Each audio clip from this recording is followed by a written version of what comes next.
And good Saturday morning to you all. Welcome to the Spectrum Orthopedics Saturday Morning Huddle. I'm Kenny Rhoda. He's Billy Beebe. It is week 6 of the high school football season. And Beebe, I can't believe we are now past the halfway mark of the 2022 high school football season. And we had some great games last night, too.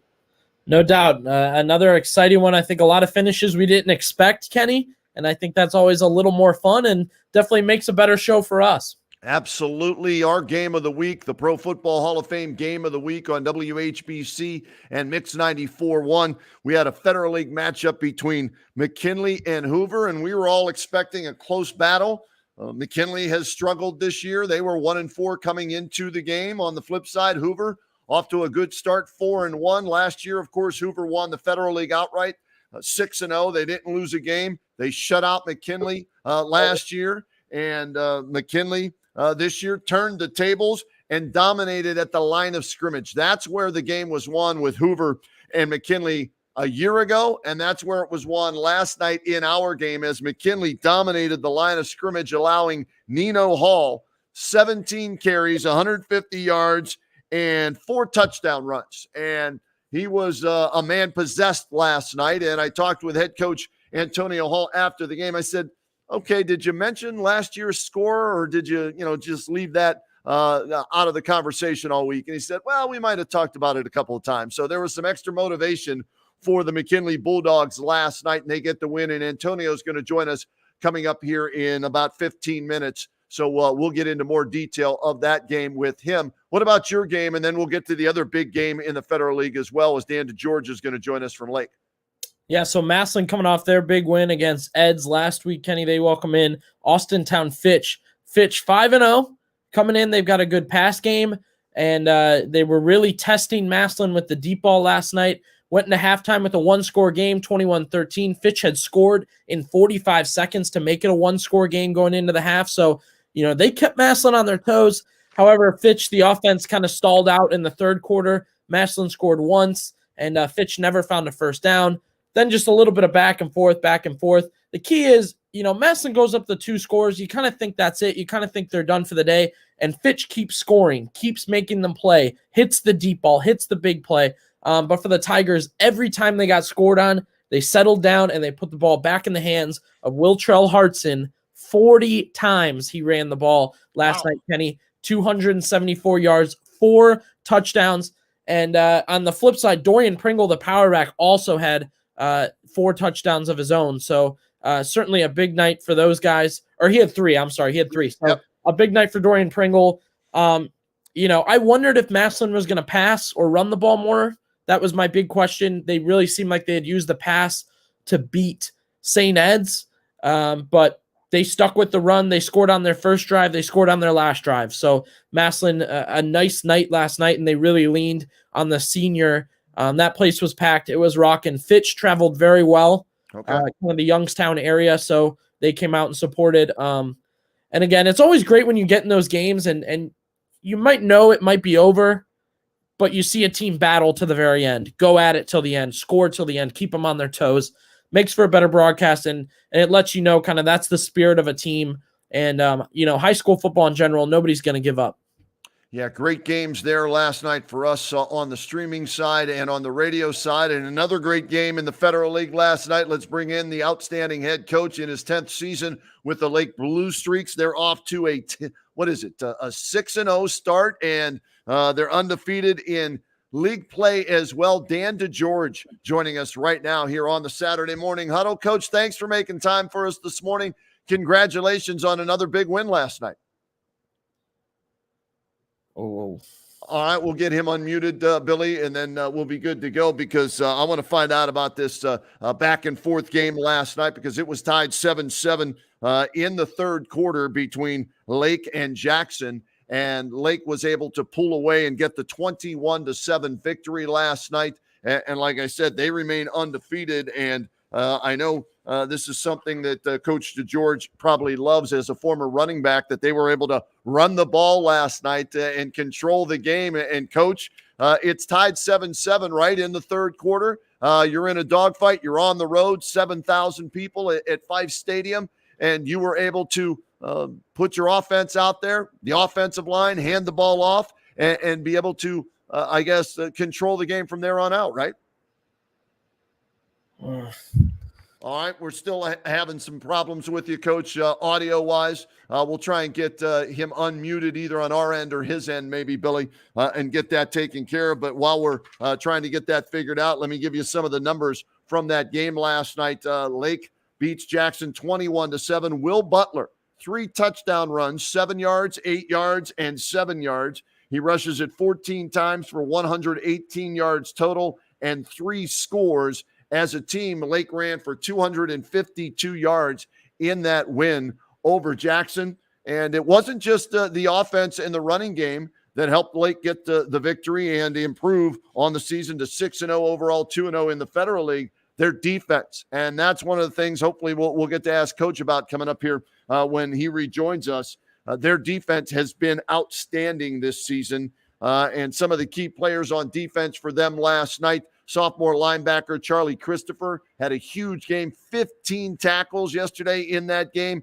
Junior linebacker Joey Garro, I remember calling his name last week on the Spectrum Orthopedics Saturday morning huddle. I think he had like 9 tackles, 2 sacks or something last week and a forced fumble. Well, yesterday, 11 more tackles for him. Junior linebacker, defensive end Evan Brady, 7 tackles, a sack, a fumble recovery. And Lake's defense hasn't given up more than 2 TDs in a game this season, Billy. And so it's more than just the offense and all the great things that they have going on that side of the ball. Defense is a big part of their game as well. And let's try and bring in Coach DeGeorge now and have him tell us more about that exciting victory last night for the Lake Blue Streaks. Thanks for re-hooking up with us, Coach. And let's start again. Congratulations on the win last night. How big of a win was that for your team? Thank you. Appreciate you having me. Any Federal League win's a big win. Kids played extremely hard. Jackson's a very good football team as well. So it was a quality win for us. Absolutely. On the road, Coach, battle tested maybe through the first 5 games, but you're on the road in a Federal League game and a raucous crowd there, 7,000, like I said, at Fife Stadium. It's 7-7 in the third quarter. How did your kids handle that situation? Yeah, they handled it really well. First of all, it was a great high school football environment, like you mentioned. Jackson had a great crowd. Huge shout out to our fans and our community for showing up as well. It's a great environment for our kids. We turned the ball over, gave Jackson a short field, and they capitalized on that and tied it up 7-7. And we came back and responded offensively with a good long drive to get back up on top. And just talked to the boys this morning about, we're close. We can't continue to have turnovers and penalties and put ourselves in bad situations. Well, that'll catch up with us. But our kids fought really hard last night and just proud of their effort. They never quit. Coach, defensively, I think we mentioned the trenches a lot. We talk about D-line, O-line, but something to take notice when I've been at a Lake game, I think Kenny has talked about the same thing. You guys have a great linebacking core. That middle swarms to the ball. What have you seen from those guys that this year defensively that's big for you? Yeah, we are. We're pretty deep at linebacker. Evan Brady, Charlie Christopher, Dane Jarvis. We got a couple other guys that can play there as well. They're all very good football players. They tackle well. They're very coachable.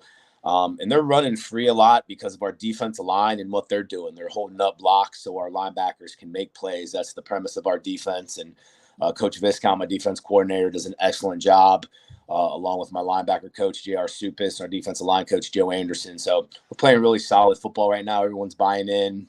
Kids don't care who gets the tackle as long as we're making plays, and that's what you need. Coach, you've been there now 10 years. Is this your most balanced team, offense, defense, and special teams? Yeah, I think so. On paper, unfortunately, and everyone else has dealt with the same thing. We have been hit by the injury bug. I mean, we have 3 of our starting defensive linemen that started for us weeks 1 and 2 are hurt and are no longer playing. We got a bunch of other guys that are banged up. So that's always unfortunate when you lose kids, particularly seniors, to injuries. The positives, we have some young kids stepping up and kids making plays that might have to play a little bit sooner than expected, but they're buying in and, we're moving forward with that. But when you lose quality players, it's obviously hard to continue to maintain, especially in our league. But we're going to try like heck, that's for sure. Coach, talk to us a little bit about the two quarterback system.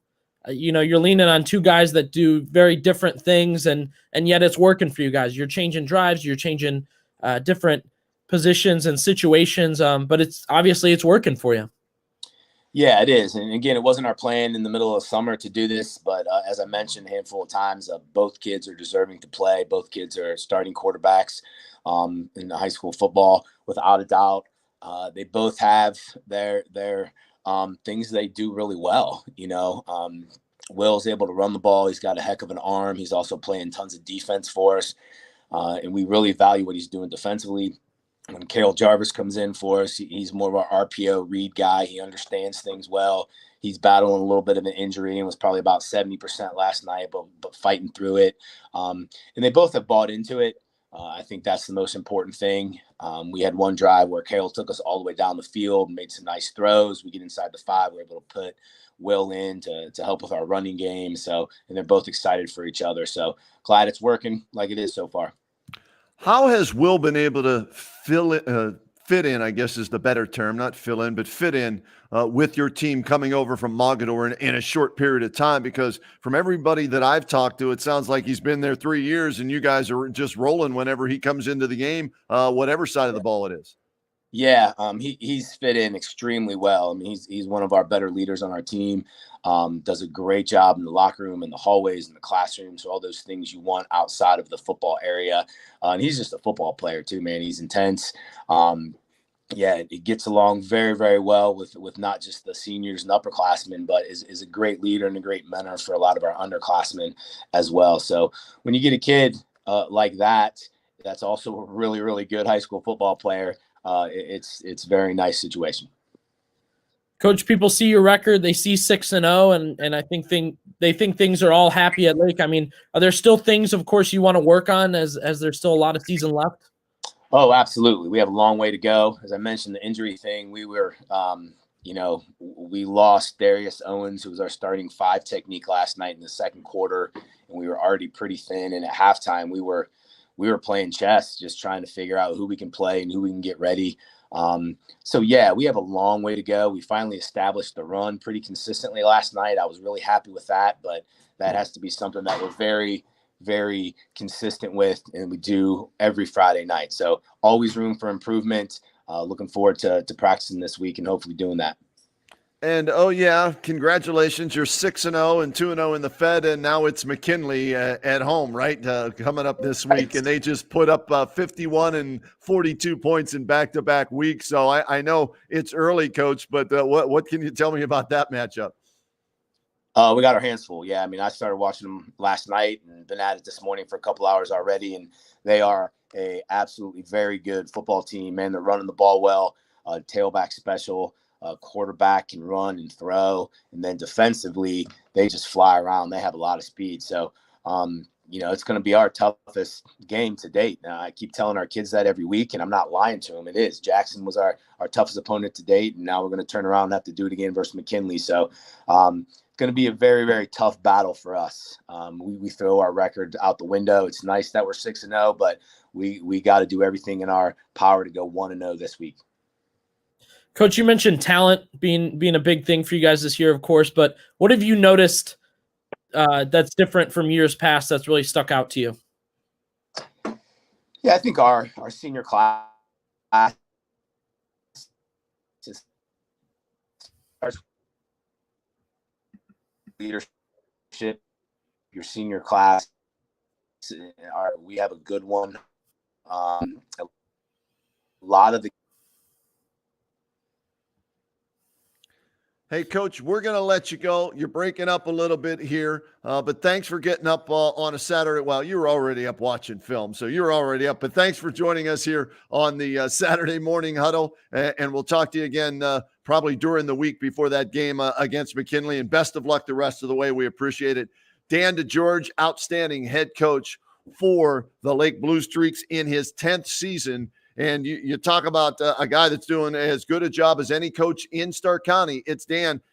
Darius Owens, left arm injury, leaves the game last night, right? Jack Fuller already out with a knee injury, I think, for the season. He talked about other guys being down and younger guys just stepping in, filling in, and picking up the slack. Next man up is the mentality. And so kudos to him for being able to put other players in there. Like he said, it's a game of chess at times, right? You got to make some moves, and you hope they're the right ones. And so far through 6 games, Billy, he's made all the right moves. They're 6-0 and 2-0.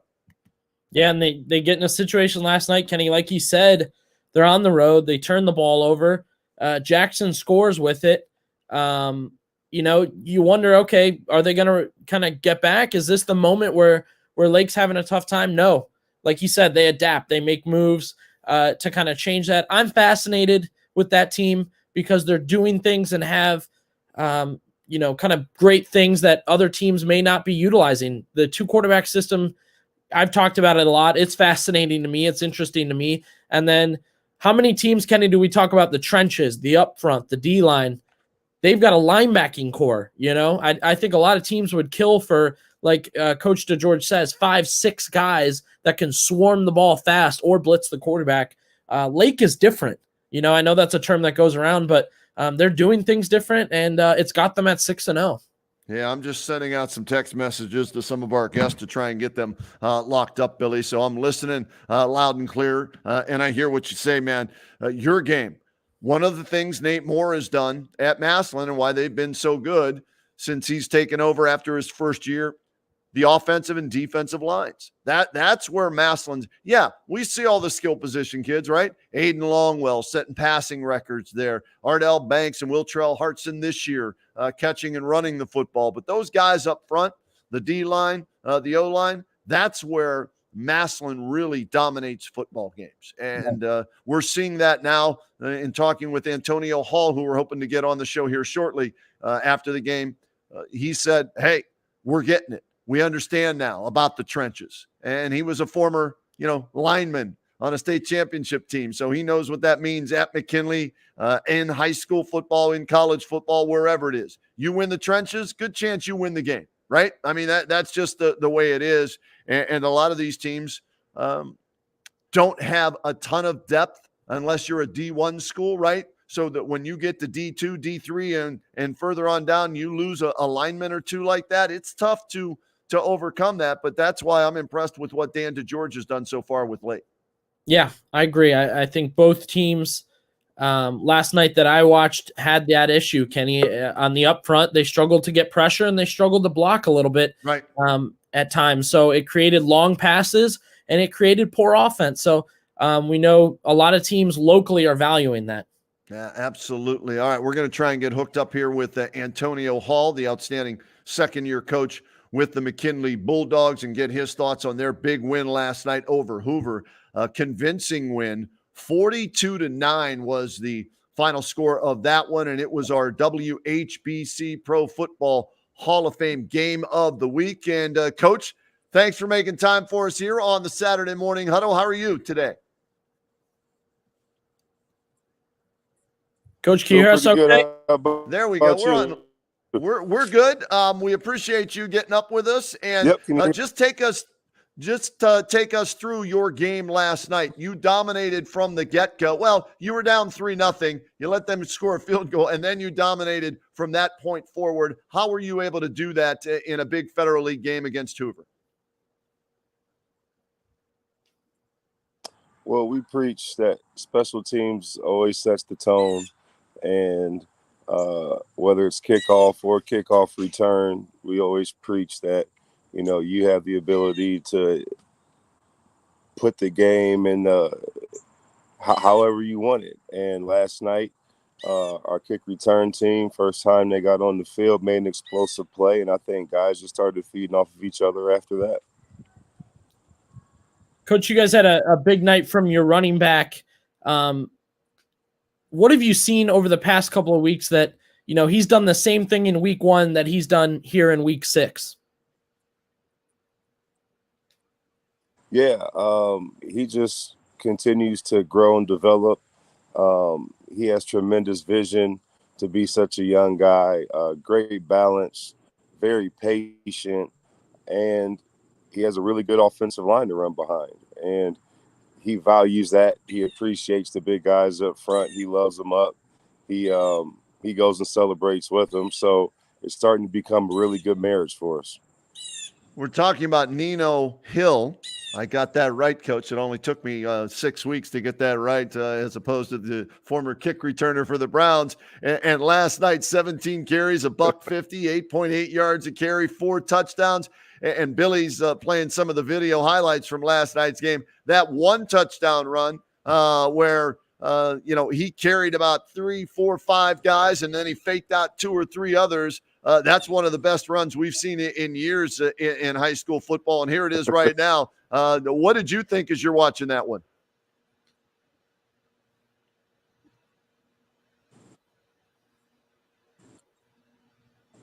Hold on to the ball. That's all I was thinking. But just he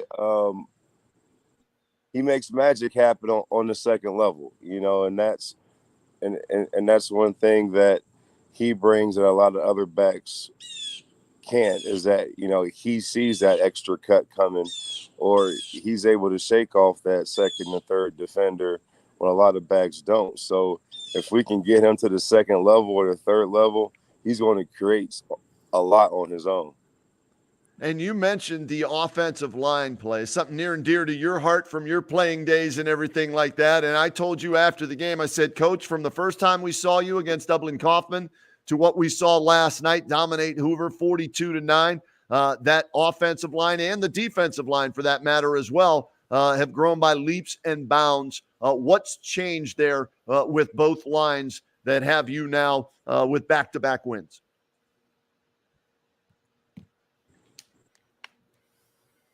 I don't think anything's changed. They just stayed the course and kept getting better. They've seen some great competition thus far in the season, so they've seen some of the best guys on both sides of the ball that's out there, and they've had some success. So they've come hungry, wanting to get better every week, taking coaching. Lamar Sharp does a great job with our defensive line, and Chris Davis and Blaine Sapaia do an amazing job with our offense line, and these guys sharpen each other. Iron sharpens iron, as we say, and each week both units are pushing each other in practice, and we have a few guys who share, who are offense and defensive linemen. So it's starting to become a really great unit across the board with our Hoggies up front.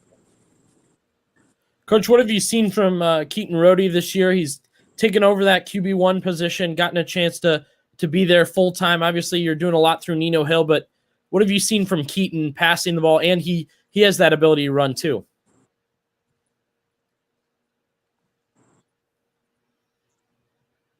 Well, the first thing he's doing is taking care of the football, and that's the most important thing. And the second thing he's doing is making great decisions. Our offense is kind of based on taking what the defense gives us, and Keaton always puts us in a really good position to have a positive play or a big play because of his intelligence, his game preparation, how intuitive he is with our receivers, and just being a field general out there, getting guys lined up if they're in the wrong spot, knowing where everybody's supposed to be on every play. I mean, those are just the intangibles of being a great quarterback that has nothing to do with completions or touchdowns. Coach, you got a bird feeder out there feeding those birds? We're hearing them in the background, man. They're chirping up a storm this morning. Is that celebratory chirps or what? Hey, they're happy the dogs are winning, man. They're out. So you win last night. Now you've got to go take on the Lake Blue Streaks, who are undefeated overall and in the Federal League this week. Huge game this week. And Billy, you're going to have that game, right? WHBCSports.com streaming game of the week. So we'll have it for our listeners out there to find. Your thoughts on that matchup against the Blue Streaks next week.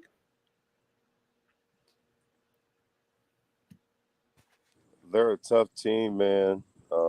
Very tough program. Their head coach does an amazing job getting those guys ready to play, developing them in the off season. They have a really good program. It's no surprise they're 6-0 right now. Lake is a very hard place to play. They always play us tough, and it's always hard to win at Lake. So we know that going in.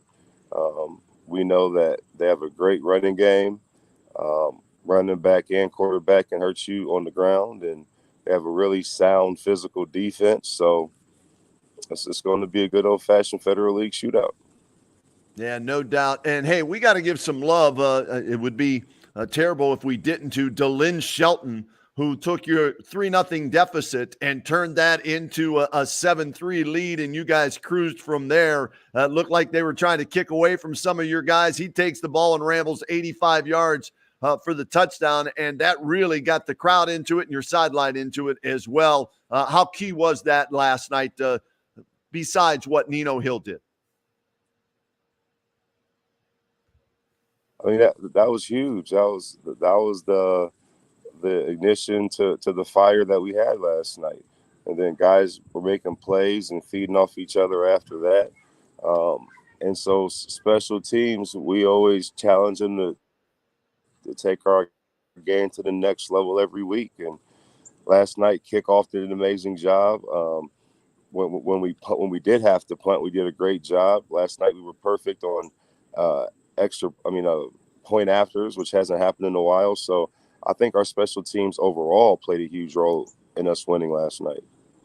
They sure did. It was an impressive victory. Got that taste out of the mouth from what happened last year against Hoover, and you can build on that moving forward to your big game this week against Lake. Coach Hall, we appreciate the time. Thanks so much, and we'll talk again real soon, all right? Good deal. Good talking to you guys. There he is, Antonio Hall and his birds, joining us here on the Saturday morning huddle. How about that? Right on cue, man. As soon as we went to him, and obviously when we do a live show like this, there's some delay sometimes because of Wi-Fi issues, depending on where you're calling from and what you're doing and everything. But as soon as his audio popped up, man, those birds were chirping big time. That's the first thing I heard, I think, right away. Like you said, we were wondering if we could hear him, and then boom, Kenny, you hear the birds. But I think when the show's done, I want to get the same vibe Coach Hall has. I want to sit out on the balcony. The sun's out. He's enjoying a nice win. But, man, how many times did he mention special teams in a game where they win 42-9 over and over again? Special teams. You were there. I mean, what did you see? Obviously, Coach Hall talked about it, but what were you seeing, Kenny? Well, they didn't want Ashby to hurt them in the return game from Hoover, right? Ashby, I think last week, 94-yard kickoff return for a touchdown. And so they were trying to make sure he didn't get a big play. And they did a good job on him special teams wise and as a receiver. And Carson Derlin, who can sling it with the best of them, they held him to, I think, 162 yards passing, 1 touchdown, 1 interception. And so defensively, they did a nice job. They won the battle of the trenches. They won on special. They won all 3 sides of the ball, and that's why it was a running clock. And 42-9 was our final score, Billy. So a tip of the cap there to Coach Hall and his staff as they did a phenomenal job last night. Now let's see, can they bottle that up, right? And take these last 2 victories and the momentum they have on the road against an undefeated Lake team next Friday night. No doubt. And another thing that stuck out to me that he said, Kenny, imagine being in that locker room and you've taken these tough losses, right? Close losses, road losses. And he walks up to you and says, you're doing great. You're doing fine. Don't change any, we're going to change little things. Other than that, we're good. I think you asked him, what was the big change? What was said, what was done? And he said, not too much. Right. We just felt like it's, we're going to keep doing what we've done and it's going to work out for us. 2 straight weeks, we've seen it from the Bulldogs. So kind of speaks to the culture they have going there. When a lot of teams get on a losing streak like that, 4 games, 3 games, can really collapse a season, and you don't know when they'll win again. For McKinley, seems like they had faith it was going to be the next week. Billy, they were 0-4, facing 0-5, right? And that would have been the first time since 1920. And they go on the road and they beat Green and put up 51, and then they come back home running clock Hoover and put up 42. So they have obviously turned it around in a big way. So congratulations to Coach Hall, and you're going to have a hell of a game next week, man. Lake, that place will be buzzing. That place will be going crazy. And let's hope that McKinley travels. I hope that the kids deserve it after back-to-back wins like that in the Federal League after a tough loss to Perry. Let's hope that the fans travel from Canton McKinley High School to Lake and support their team on Friday night in our WHBCSports.com streaming game of the week. All right. This time in the show, we love this portion of the show as well on the Spectrum Orthopedic Saturday Morning Huddle because we get to bring in our good buddy and orthopedic surgeon there at Spectrum, Dr. A.J. Seth, joining us right now. I called him Coach. Doc, how are you this morning? I'm good. How are you? Hey, we're outstanding. Thanks for joining us today. And we're at the midway point, Coach, right? Coach. Doc, I'll get that. It's just natural. It comes out. Doc. We're at the halfway point. And we just heard one of the coaches talk about injuries, right? And how they've lost a couple of guys for the year. Some other coaches have talked about we have injuries with players. We're trying to get them back for the stretch run. So I wanted to pick your brain, Doc, about what can be done at this point in the season as far as rehab, physical therapy to try and get some of the guys back. And what are the most typical injuries kids are coming back from at this point in the season? So great question. Thanks for having me on again.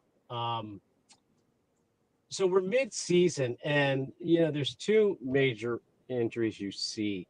And there's what's called, so you hear about strain and sprain a lot. So right. Strain is a muscle, meaning you stretch the muscle or you tear the muscle. It bleeds, and that's what causes the irritation. And then you have a sprain, which is ligaments. And so a ligament is what connects the bone to bone. So in your ankle, when you sprain a ligament, it's what causes the instability. When you strain a muscle, there's no instability to say, but it's more of a muscle injury. And those are usually easier to come back from. So the ACL is probably what you hear about the most. People used to, so when you get an ACL, a lot of times physical exam wise, you could tell you tore your ACL. A lot of the players know. They'll feel a pop, or they will, get an immediate swelling, pain. They used to fix those immediately, you would think. And nowadays, you don't fix them right away. You wait about, a week, and you wait until they get full range of motion. And it used to be where you were out for over a year, and it's not like that anymore. So the technology has been great. Right. There have been some people who try to play through an ACL injury. It's real difficult. If you look at Ohio State, I remember when I was down there, we used to put everybody in a brace on the offensive line, and none of those braces will prevent an ACL injury. They're more for ligaments on the outside or inside of the knee. So ACL is one of those things where it's like a season ending for sure. Right. And when you're playing high school football, you always have to look at, are you truly going Division I? And sometimes you treat them a certain way. And are you playing football, because you enjoy the camaraderie and you just love doing it in high school, but come college, you're not.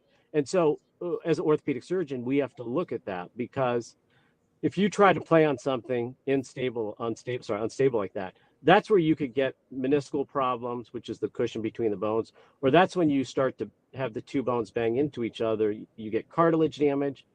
And then down the road is where you get that horrible knee thing where you need, a total and you're 50. So that always comes into play. But the number one thing you see is sprained ankles, probably the most common thing we see. So when I was taking care of Hoover, what I always did is I was big on the MRI. And for me, I would try to get the MRI first thing Saturday morning, and then get the result, and I would call Coach Baum and say, hey, here's what you have. Because I know that it's a big thing on game planning. So we were real active on that. But what people often don't realize about ankles, it's when you sprain that ankle, people are, oh, I'm glad I didn't break the ankle. But if you've ever had a sprained ankle, it can last for 8 to 10 months.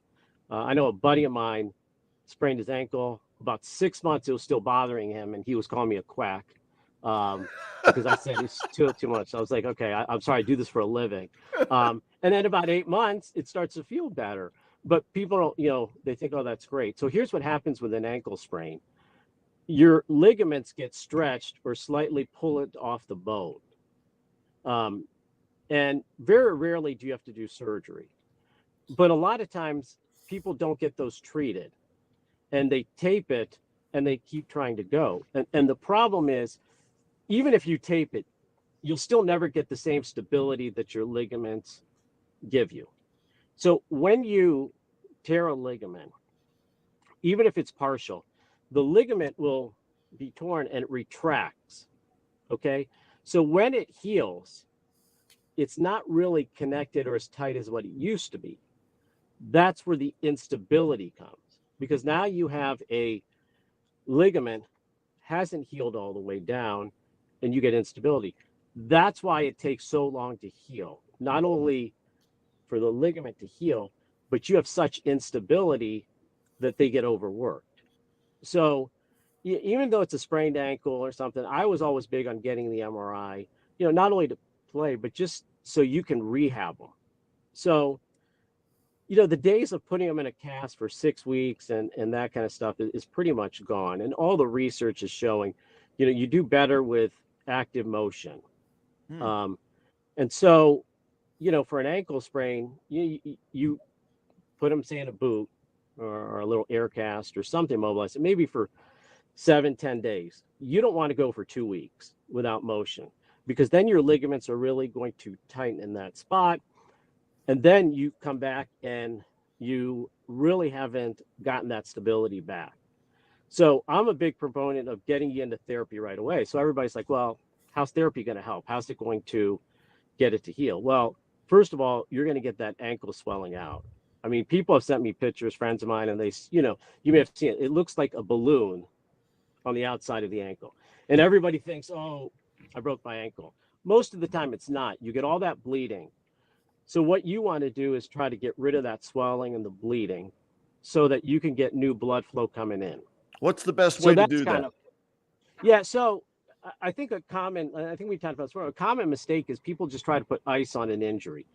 And that is, you can only put ice for so long.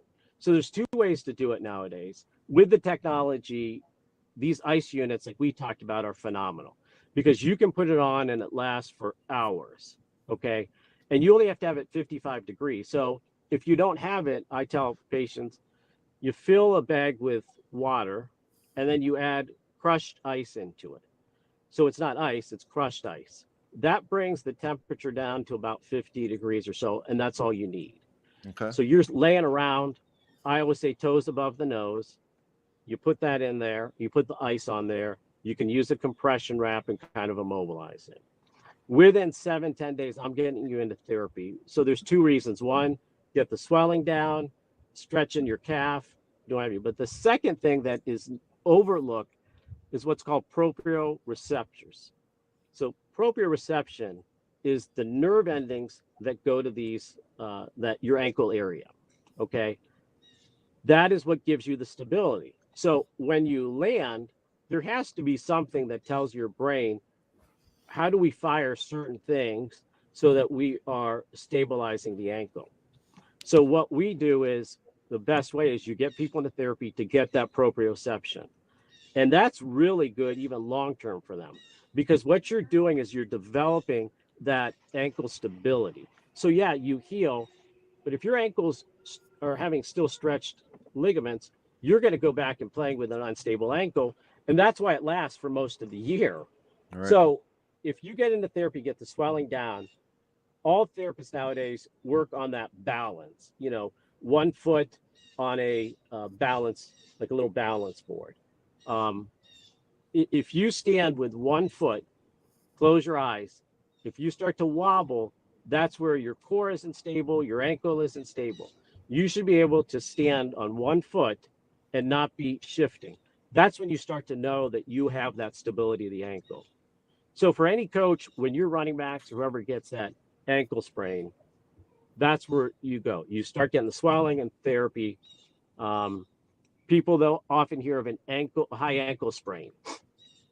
So whenever you hear a high ankle sprain, all that means is you have the tibia and the fibula. So you have the shin bone, small bone next to it. What happens is they usually have a certain distance. The ligament that connects the two bones, you tear it so you have them stretch and they're unstable. That is when you need a surgery to fix it. Okay. And they're often missed. Think they're ankle sprain, simple ankle sprain, and they're missed. And it becomes a problem down the road. An MRI picks it up. So, there's a big difference when you're playing a high school sport on ordering an MRI versus somebody who's, our age. Somebody our age comes in with an ankle sprain, something like that. I'm not going to get an MRI right away. But for athletes, it's a week-to-week thing. Especially as a senior, they want to play.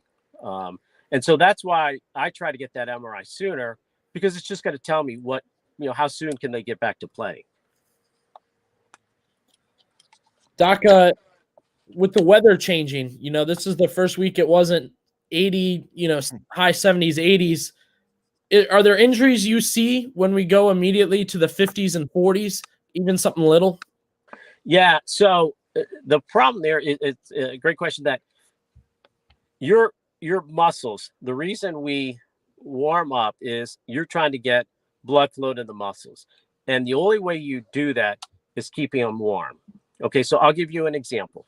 If you're out in the wilderness, you have less blood flow to your fingers, more to your core. That's why you get frostbite, because your brain is smart enough. You want it to your fingers, but if you're going to get frostbite, you would rather lose the fingers than have no blood flow to the heart or brain.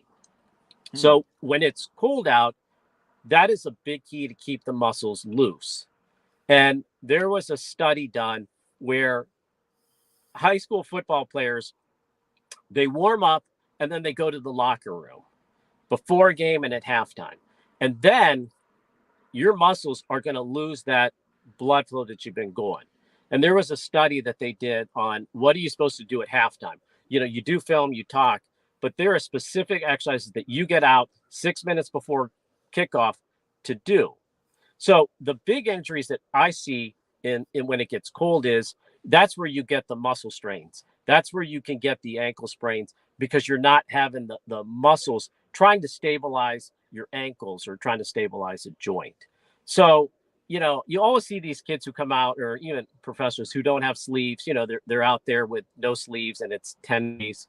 You are a brave person, but you're not helping yourself, because your muscles are just going to constantly be getting cold. When they get cold, they're not functioning to their full capacity.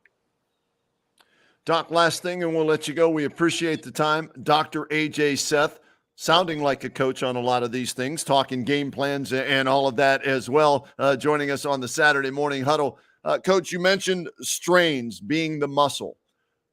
The old Ben Gay treatment and the various things Shaq's, selling out there, on TV to put on your muscles to get. Is it smart to use those before a game, before you have maybe a muscle strain, or only when you do have a muscle strain? No. So here's the thing. If you go in the locker room or before, you put that stuff, which we all, you smell it, but if, I know, Kenny, you may be using a lot of it, age dependent. But if you put it on, you get that heat buildup. It starts to get that burning feeling. That is the key. The key to prevent that muscle strain is to get that blood flow. So this study that was done, I was talking about, is when you're in the locker room, you try to get heat to your muscles, not ice. Everybody wants to get ice to decrease inflammation. Well, what you're doing is you're cutting off the blood flow to that muscle. That's where the problem comes. So you use stuff to get heat. That's why the old Ben Gay and anything that produces heat is what brings blood flow to the muscle to get it to heal or to prevent it from becoming injured. Okay. All right. So muscle strain, Ben Gay, or anything Shaq's selling, right? As far as a sprain, that's with right. The ligaments are involved, you start with ice and then start the rehab after that, correct? Right. So sprain, ligament, ice, get rid of the swelling, and get into therapy to get that rehab.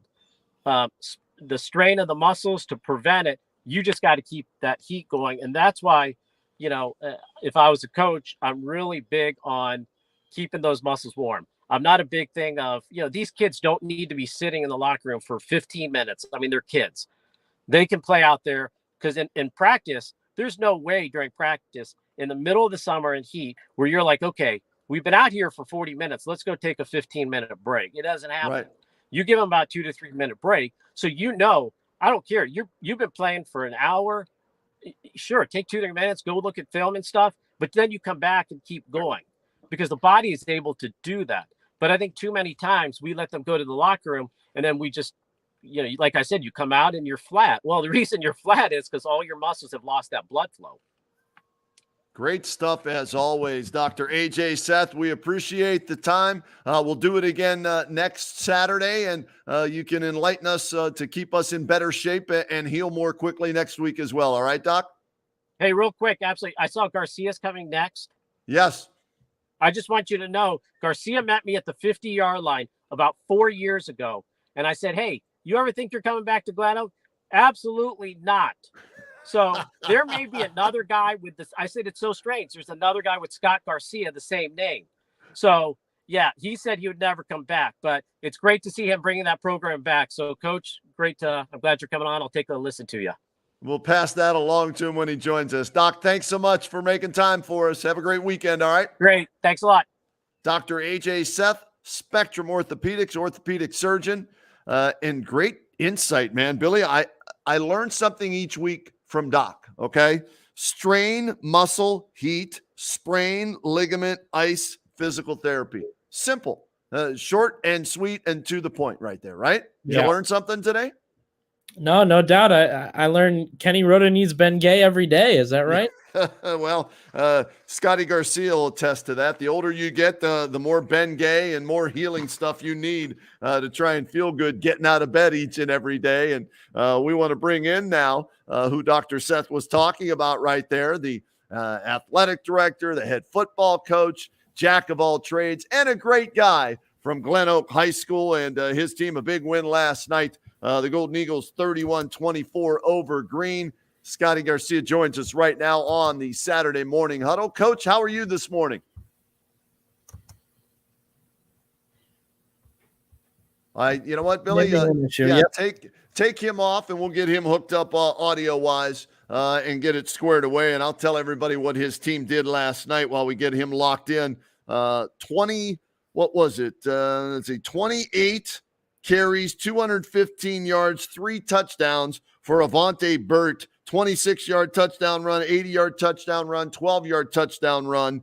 The junior running back led the way for Glen Oak last night in their 31-24 win over Green. Second win of the season for Glen Oak. They're now 2-4 overall, 1-2 in the Federal League. Green falls to 3-3 overall, 1-2 in the Federal League. And Avante Burt making plays. Defensively, they made plays as well, as they had a pick 6 in the game from Najir Corner, which was a big play. Special teams, a big part of their win yesterday for Glen Oak, as Lou Thompson was 4 for 4 on extra points and had a 32-yard field goal in the win as well. So all of that, when you add it up, it was 31-24. Glen Oak gets the win over Green. And let's bring in Scott Garcia, the head coach at Glen Oak, with us on a Saturday morning. Coach, congratulations on the win. How are you today? Thanks. How you guys doing? Hey, we're great. Dr. AJ Seth was just on with us, and he said he ran into you 4 years ago at the 50-yard line in a game and asked you if you were ever coming back, and you told him no. And here you are back coaching football again. Once a coach, always a coach. Right, Coach? No doubt. No doubt. Hey, last night you get a huge win, 31-24 over Green. I just went over some of the key players for you, but I'm curious from your standpoint, game planning going in against a very potent offensive team like Green. How were you able to hold them to 24 points and get the win yesterday? Yeah, our defensive coaches did a great job with our game plan. The kids executed it, and it was our defense that got us going last night. It was a real sloppy game. It was a really poorly officiated game on both sides. There had to be, I'm not sure what the total count was, but I think we had 19 penalties against us. Wow. and Green wasn't far off. I mean, it was unbelievable. I think our game ended at like 10:15. That's a marathon then, huh? No doubt, especially for us. I mean, we run the ball. Yeah. You're usually done by 8:30, Coach. That's right. But our Nas corner, sophomore DB, Green's actually going in right before halftime, possibly to go up 17-0. And Nas picked it off, ran it back about 85 yards. And that got us going. We got the ball back with about a minute and a half. We had a nice 2-minute drill and was able to get a field goal right before halftime. So we go in with, 10-10 and got all the momentum. And our kids came out. We had a really nice drive to start the third quarter. Just right down the field playing, Glen Oak football the way we know how. And had about an 80-yard drive to start the third quarter to go down and score. And, we played really well last night. Coach, you mentioned at our banquet to start the year that your team was going to take major changes just because of time, with the program, with you being there, with the changes being made. Do you think you've seen that as the season's gone on, as the games, even with losses? Yeah, it's tough when you lose games, and we've made a lot of progress, through the summer, through the off season, and there wasn't a lot to show for it, the first half of the season. As far as wins and losses, but the progress we made is really apparent when you watch our film, and everybody we've talked to, coaches around the county, can't believe the turnaround and the progress we've made in a short time, and it was nice to go out and get rewarded for it last night. Yeah, a lot of times there's progress made, but it's such a hardcore sport. Wins and losses are all that matter to fans and others, right? They don't see the progress you're making, but you do as a coach. And it's also nice to have some talent when you can turn and give the ball to Avante Burt and let him go 28 times for 215 and 3 scores, right? No doubt about that. Yeah, he was phenomenal last night. He had a catch on our last drive. It was probably one of the best high school catches I've ever seen. A one-handed grab, a slant over the middle, and he went up over a defender with one hand, brought it in, kept his balance, and it was about a 24-yard gain on about a 3rd and 8. And then he was able to punch it in with 20-some seconds left. Coach, I think a lot of people are wondering, your second time around coaching, what is the difference between Scott Garcia now and maybe Scott Garcia 4 years ago? Well, I can tell you the Scott Garcia about 15 years ago would have lost his mind on this team. We got a bunch of young, immature guys, man, and they're growing up as we go.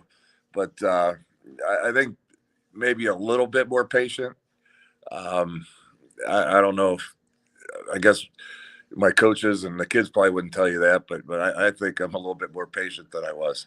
Hey, baby steps, Coach, baby steps. You're dealing with a different group of kids from 15 years ago till now as well. So God bless you for that.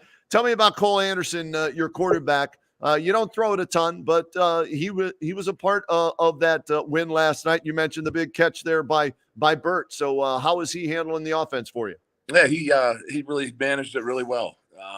There's some throws I think he'd like to have back. Right. It's first time he started, so it's a little bit different coming off the bench as it is going in as a starter. And he handled it really well, and he had a good game for us last night. All right, Coach, couple wins for you now. What is it you want to see this team still improve on as the season goes on? Still a couple games left. What is it? What is the big thing you've seen that you want to see them get better? Honestly, it has nothing to do with football. It's about, going to class on time. It's about, being respectful to your teachers. All the things that's going to carry with you for the rest of your life. We got, like I said, a bunch of young guys, and some of them are kind of thrown into the fire a little sooner than we'd like, but they got to learn to be able to handle that. And they're getting better as we go. We had some tough love on some guys over this past week. We had about 6 kids suspended last night. Wow. And, that's what made this thing so great. This win so great last night is we had a bunch of guys that weren't doing what they're supposed to be doing off the field. And, they learned a lesson and didn't get to play and didn't get to enjoy a big win with their teammates. And that's probably the thing I'm most proud of is the way our kids responded to that. and even the kids, the kids that got themselves in a little bit of trouble, they learned a lesson, and that's what it's all about.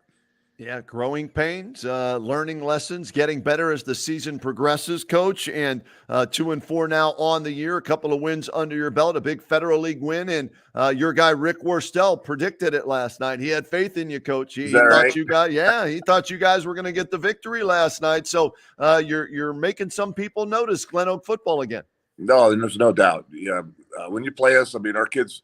That's one thing that we didn't lack through all these games so far this year is our effort. And our kids played hard, and that's what we've been preaching since I've been back.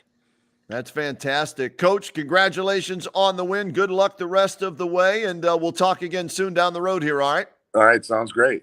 There he is, Scotty Garcia. Big win last night for Glen Oak. The Golden Eagles, 31-24 over Green, and they held Green to 24 points, picked off Robbie Klockner 3 times in that win for the Golden Eagles of Glen Oak. All right, let's bring in one of our co-players of the week this week, Billy Beebe for WHBC and the Saturday Morning Huddle. He's the outstanding running back for the Massillon Tigers. Wiltrell Hartson joining us here on the Saturday Morning Huddle. Wiltrell, thanks for making time for us. Congratulations on the big win. How's that body feeling after a 40-carry game last night?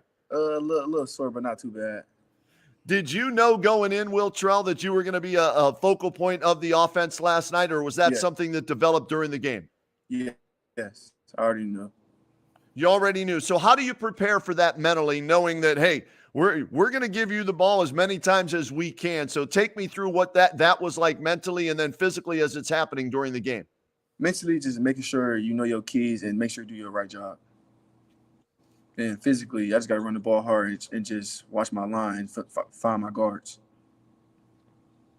Wiltrell, talk about one of the other backs with you, Dorian Pringle. He's getting a lot of opportunities to run the ball too. Are you guys having fun? Last night, you both had 3+ touchdowns. Yeah, it was great. We like to rotate a lot and have fun. It's all about having fun. Wiltrell, I'm curious. How were you guys able to, after a huge win? We did the game on the radio the previous week. You beat the Division I reigning state champs, and they were number 1 ranked team in the state, St. Ed's, and you guys didn't have a letdown this week. So what was Coach Moore's message to you guys? And it says a lot about the maturity of this team that you guys did not have a letdown after such a big game. How was that possible? To him, he told us not to eat the cheese. So then all week at practice, we had to be consistent and we couldn't be satisfied. We have to go on next game after next game. And that mentality at Massillon, you guys are expected to win every week, right? Fans, you get 15,000 fans every home game and everything like that. So is that something that you feel the mentality for all of your teammates in that has been there since week 1 because of what you do in the offseason, or has it just gotten better each week? It get better every week. Every week we get better. We learn from our mistakes and work on it. All right, Wiltrell, I'm going to mix it up with kind of 2 fun questions here. Uh-oh. A couple of guys play 2 ways. You play just running back, it seems, if on emergency-wise. But if you had to play defense, where would you want to play? Probably Sam. All right, right in the middle, running the defense. Yep, or Obi. So I'll be a linebacker. And then the second one, so we all know Massillon, a big stadium, a lot of excitement there. You got 2 giant inflatables as you guys hit the field. Which one do you like better? Which one's more interesting to you? The tiger head that you guys run out of? Or I couldn't help but notice the giant one that stands up with its paws up. Which one do you like? The giant one, because when you run it out the tunnel, you just look up and be like, wow, it's right in your face. It's big. It's really, really big. I think you guys might have to stack the whole offense to measure up to that bad boy. Yes, that'd be fun. I watched it last week, Wiltrell, when I was on that sideline, and you guys are coming out with the smoke and everything, and you guys, all fired up. You run through the sign and everything. I think there's like 20 people that have to man that. They got to they have cords and everything. It's like 20 people to make sure that thing moves a little bit and everything. Have you noticed that, or are you unable to notice that when you're running out? Yeah, we notice it because when we leave out of it, we see him taking it down. We see him holding it up so it don't fall or inflate. So it's a lot to do. Yeah, there's a lot that goes on. Fireworks after touchdowns and everything at Massillon. Yeah. And last night you go for 274 and 4 scores, but that's not your best game. You own the record at Massillon for yards in a game. What's the record? 324, I think, is your best game. Is that right? Yep, my sophomore year. Sophomore year. All right. So take me in your mind, take me to that game and this game. Were they similar? Were they completely different? Because that's a combined over 600 yards rushing in 2 games. They similar a little bit, but this team from this year and from my sophomore year was more competitive. They never gave up. My sophomore year, you could see Davis starting to lack because I kept running the ball harder and harder every quarter. And Austintown Fitch, that's a heck of a football team. To do that against them, that means a lot to you and your team, doesn't it? Yes, it was great, especially for my offensive line. They did amazing.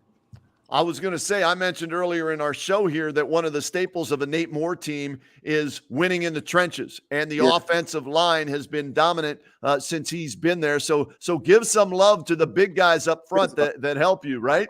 Yes, everything go to them trench life. They work hard every week, every day. Yeah, well, Charles, couldn't help but notice. I mean, there were multiple plays you guys had last night on the offense. You had a penalty. You had something that set you back. Both the O-line and yourself runs it right back through, takes that field positioning back. That goes along with the fact that Fitch, I mean, really would not go away. They kept scoring. They kept trying to stay in the game. The resilience for you guys, where does that come from, constantly getting past if something bad happens? We got to pick our heads up and be like, come on, let's score again. One of our offensive line is Sam Snodgrass. Every time they score something in the huddle, he brings the energy every time. So when he brings the energy, we just run the ball hard.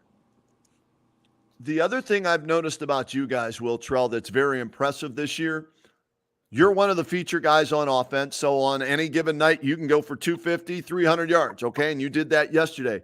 The previous week, you still had 100 yards, but Slaughter was slinging it against the top team in the state. He throws for, I think, 3 bills or pretty close to it, right? And picture perfect passes to Ardell Banks, and that the balance that you guys have. What's that like to be on a team where you can score through the air or with you on the ground or somebody else on the ground? It is really good because if we don't have to run the ball, we could throw the ball. We could protect the quarterback or we could just run hard. But having great wide receivers like Ardell, Kyler, and the rest of them, it helped us a lot. And the other thing I noticed about you over the last couple of years, too, you don't mind putting your nose in there blocking to help your quarterback get some extra time, right? Nope. Everybody can run the ball, but you got to be able to take your quarterback.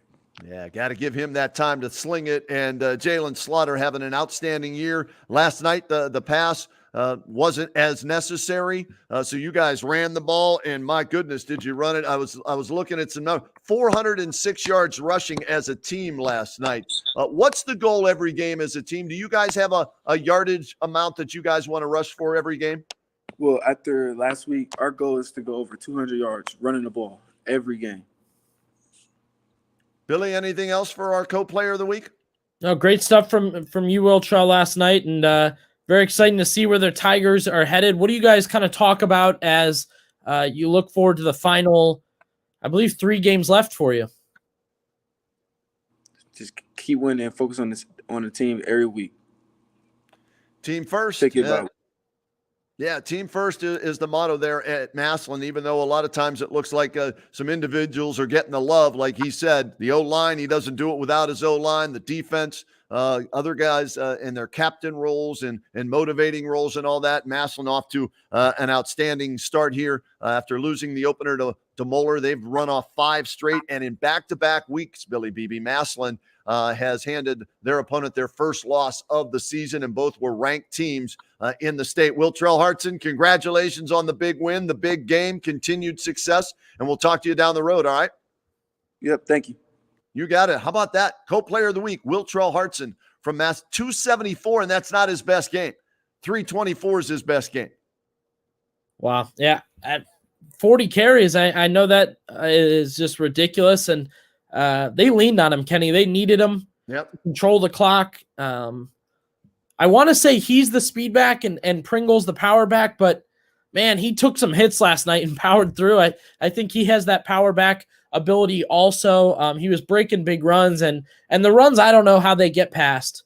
I'll have to get my call from it when I clip the game later, but he had a man on his shoulder, one arm, holding him back, trying to put all the weight on him, and didn't bother him. He was breaking tackles. He was living in the end zone last night with those 4 touchdowns. Yeah, and I don't think the 40 carries is a Massillon record. I want to say Jameer Thomas might have carried it 42 times a couple of years ago when we did a game. Might have been against McKinley, but 40 is a lot, but it may not be the school record. Now, his 324 total yards rushing is the school record, but I don't know if 40 is the record. I'll have to check with Dave Goff this week and see if it was Jameer Thomas or maybe it is Will Trell. We'll have to check in on that. But yeah, put the players of the week up because we want to give some love to our other player of the week. The Big Ten does it all the time. So we said, you know what? We're going to do it as well because too hard to pick. Look at those numbers. Okay. Our co-players of the week here on the Saturday morning huddle, Will Trell Hartson, senior running back at Massillon, 40 carries, 274 and 4 scores. And then how about senior running back DeAndre Church from Perry? We know they're going to run the ball, right? He goes for 255 on 31 carries and 5 touchdowns as we're taking a look at some of the highlights here. And this is what Perry does, right? With their wing tee. This is what they do best. And he is picture perfect. He is made for this offense over the top, underneath, around the end, the counter. Look at the leap on that first one. What's that? Look at the leap on this first play. I mean, yeah, he got up and over, right? So, again, throw that graphic up there. Look at that. So between those two, and this is why we went co-players of the week this week, 71 carries, 529 yards, and 9 touchdowns between those two running backs from Perry and Massillon. So congratulations to DeAndre Church, Panthers, Will Trell Hartson, the Tigers, our co-players of the week, and very deserved. And we had another kid. We didn't do the game, right? I would have thrown in players of the week if we did Canton South's game because Poochie Snyder, okay? Poochie Snyder last night led Canton South to a 56-36 win over Triway. And all Poochie did was throw for 253 yards and 4 touchdowns and run for 124 yards and 3 touchdowns. So the quarterback from Canton South, Poochie Snyder, he accounted for 7 touchdowns yesterday for the Wildcats of Canton South. But we didn't do their game. We usually pick our player of the week from the games that we do. But a shout out to Poochie. And guess what? We'll see him this week on the Pro Football Hall of Fame radio game of the week as Canton South takes on Fairless, who suffered their first loss yesterday as they lose the CVCA 22-20. So the Falcons suffer a loss, so they're going to have to bounce back. You've got Canton South picking up steam in the Pac-7. That should be a great game this coming Friday night on WHBC and Mix 94.1. No doubt. I think that's one of those games you guys will you had kind of it coming together all season long. Those two teams, guys on their teams, getting more and more attention. And what we just looked at, Kenny, I want to mention, carries. Carries is a number that sometimes can get lost because, you only got your yards because of the amount of carries and this and that. Carries is its own stat for a reason because running the ball 40 times, whether you get 10 yards, whether you get 25 yards, whatever your final total is, you're taking the hits, you're using your legs, you're having to know the play. We've seen, how many times Kareem Hunt and Nick Chubb run like they ran for 20 yards and they only get 4, right. And we know the guys at the high school level are doing the same thing. Maybe they do only get 4 yards, but maybe those yards should have been 1. So every carry matters. When you see a guy get 40 carries, it really stuck out to us and should stick out. All right, let's roll the scores on the bottom of the screen, Billy, on this so we can go through some of the other games and give some love to the teams that were victorious and players who stood out.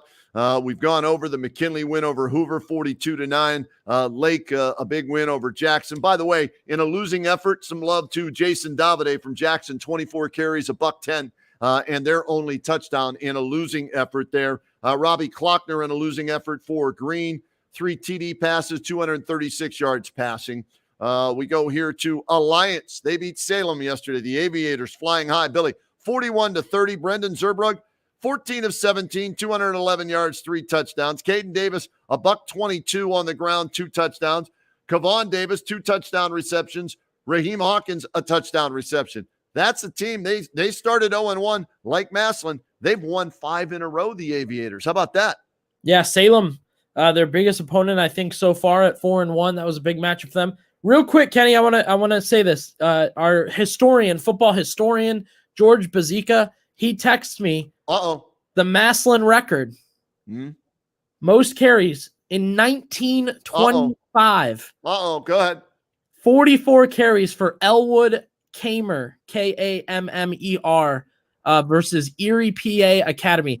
George is going back to the 20s. Holy cow. Carries. So Will Trell just short, and I believe you said Jameer Thomas, yeah. 42. So okay. That's that Maslin history right there for you. Hey, we've got an Elmer. Anybody that's named Elmer knows a little bit or can play football, right? So congratulations there. So thank you, George, for giving us that stat of the day here on the Spectrum Orthopedics Saturday Morning Huddle. Let's see other games to tell you about. Marlington still winless. They lose to Carrollton 36-14. Hemelheimer with a 29-yard touchdown catch. He had 4 grabs and 59 yards in that loss for the Dukes. West Branch all over Minerva. Minerva still winless. West Branch 57, Minerva 7. DeShields 5 touchdown passes, goes 17 for 19, 316 in the air. They're slinging it all over the place there at West Branch. No doubt. And that's one of those games. I think TV or radio has West Branch Alliance coming up. We've got them on radio. We make sure we pick that game because we wanted to see, DeShields and Zerbrug tossing it all over the field in that one in the coming weeks. Canton South, we told you they were a winner over Triway 56-36. Poochie, big game again. Northwest 27, Orville 7. Kyler Maraglia, 3 touchdown runs of 30, 42, 14 yards. 25 carries for Maraglia, 255 yards on the ground. Another big night for Kyler Maraglia and Northwest. We mentioned Fairless. They lose their first. A.J. Sarbaugh and the boys tasting defeat for the first time to CVCA 22-20. Surprised by that, but hey, CVCA has a pretty good football team, obviously, this year. Yeah, they're playing well, and we got to give Fairless props. They battled all night. At one point, believe they're down 2 scores, the pressure on, and it looked like they had a good chance to get back in it going into overtime. So that was one of those games, Kenny, where, we saw a local team fall, but ever since Northwest lost to Fairless, the rest of their schedule has felt the pain of that loss because that offense is booming, that defense is staying clean, and Northwest has really bounced back from their 2 losses. They look tremendous. Tuslaw, another overtime victory. Matt Gulling has to be pulling his hair out, man, but they get it in overtime, 27-26. They beat Manchester. Manchester had a chance to tie the game. They missed their extra point. Harbetner, 14 of 26, $174, 3 touchdown passes. He also had a touchdown run of 37 yards. So congratulations to the Mustangs. A big victory there. Indian Valley won the Battle of the Valleys. Indian Valley 61, Sandy Valley 21. Indian Valley rushed for 522 yards in that game. Spider Miller and the boys saw their 2-game winning streak come to an end to Newcomerstown 26-20. Brennan Betts, though, with 2 TD runs, 57 and 6 yards. He had 99 yards on the ground. Kuntz had a 65-yard touchdown run in that for East Canton, but they come up on the short end.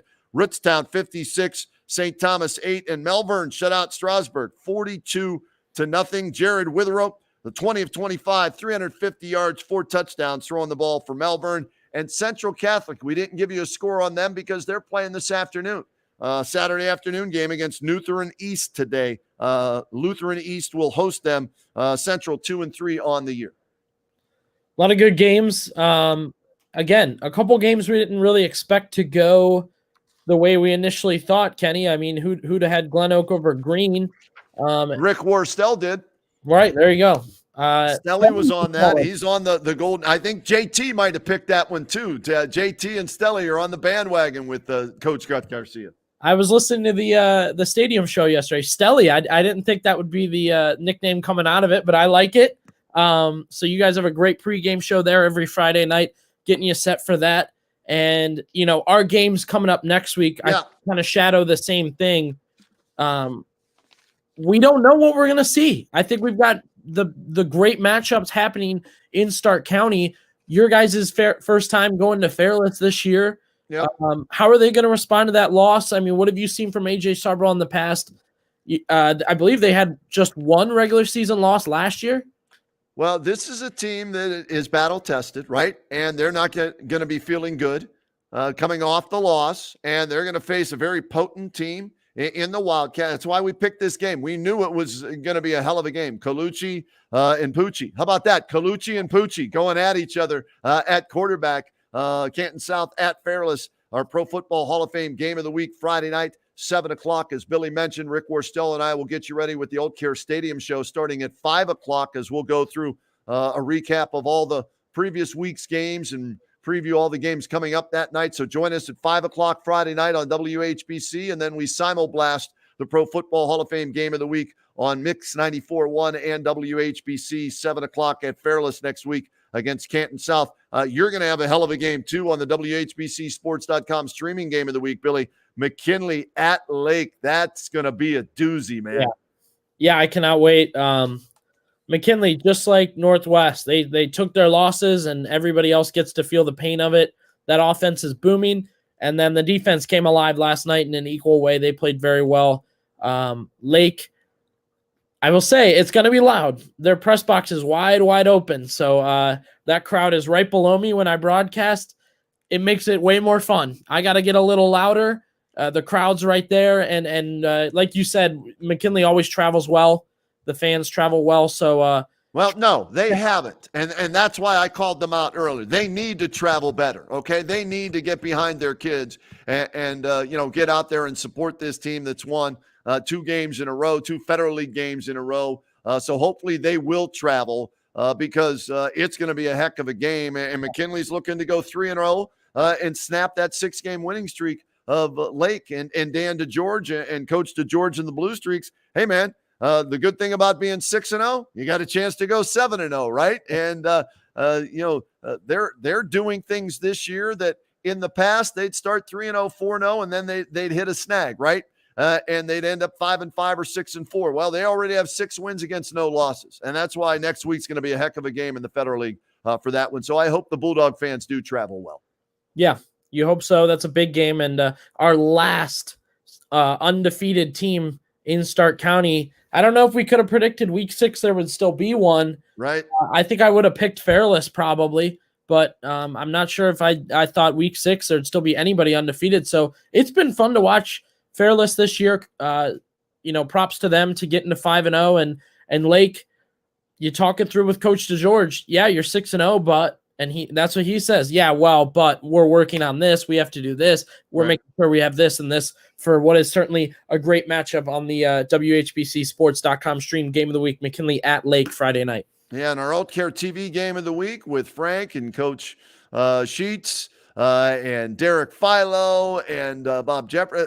Hey, this is a good one too. Menor Lake Catholic against Central Catholic, right? And Central's 2-3. They're playing this afternoon. So that'll be the Alt Care TV game of the week next week as well. So we're looking forward to week 7 already of the high school football season. And real quick, Billy Beebe, the update on the Press Box Food Fight Challenge. We give our rankings. You always, I have Ken's top 10, and you can see that Monday morning at WHBC.com. I'll rank my top 10 teams in Stark County each and every Monday morning. So look for that this Monday on the webpage. But we'll update you right now. We do our top 5 as far as the Press Box Challenge. Best food in the Press Box so far this season. Well, let's see. We've done 6 games, right? We've done 2 at McKinley, 2 at Massillon. So we can only rank 4 teams. So here's how it goes. In at number 4, McKinley. And that's all that needs to be said about that because not even a bottle of water. They're number 4. Number 3, Massillon. Hey, Massillon, they stepped their game up last week when we were there. We got sandwiches before the game. We got chips before the game. And we got a hot dog and a cookie at halftime and water and everything. So Massillon comes in at number 3 in the WHBC Press Box Food Fight Challenge. In at number 2, and they fed the fellas well last night, I guess, on TV again. Perry in at number 2, the 3737 kitchen there. And they teach cooking at Perry. So they're in at number 2, but still hanging solid at number 1. Setting the bar very high. Northwest, and their boosters, their backers, they feed us well every time we're there on the radio, and they still have set that bar so high. I don't know if anybody's going to catch it, but we're at Fairless this week, so we'll see what kind of food we get in the press box this week at Fairless. So there's your top 4: McKinley 4, Massillon 3, Perry 2, and Northwest in at number 1, and we'll see where Fairless dents the standings next week. All right, Billy? No doubt. Glad everyone else is being fed well and having a good time eating. Where are you this week again? You'll get fed at Lake. You'll get pizza at Lake. There's always good pizza. No, I should note, Lake had it was like a pepperoni roll, but it was fresh, it was hot, it was good. I should note that. But it's just funny because I go to Perry, I get nothing, and then the next week I get texts about pulled pork and hot dogs and this and that. That's all right. I'm all about the broadcast. That's all right. What the focus is, not the food. Yeah, you're young. See, us older guys, we're more about the food and the game. You just want to call the game. If you go back to Perry, I'll make sure you get fed this year. If you're back there again for a game, I'll make sure they give you some good grub. All right.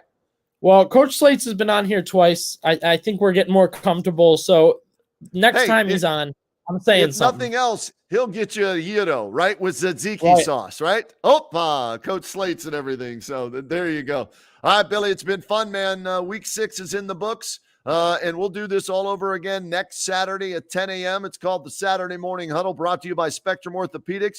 Thanks to all of our guests today, right? Love having I called him Coach 3 times. Dr. A.J. Seth was on with us from Spectrum Orthopedics. Great insight about sprains versus strains. Go back and watch that if you're just tuning in, because you'll be able to see this posted on our Facebook page and our YouTube channel. Dan DeGeorge from Lake, Antonio Hall from McKinley, Scott Garcia from Glen Oak, and Will Trell Hartson, running back at Massillon, all part of the Saturday Morning Huddle today. Great. It was a great show. We got our great games coming up again. Stay tuned on WHBCSports.com. Stark County, we'll see you next week in the Huddle.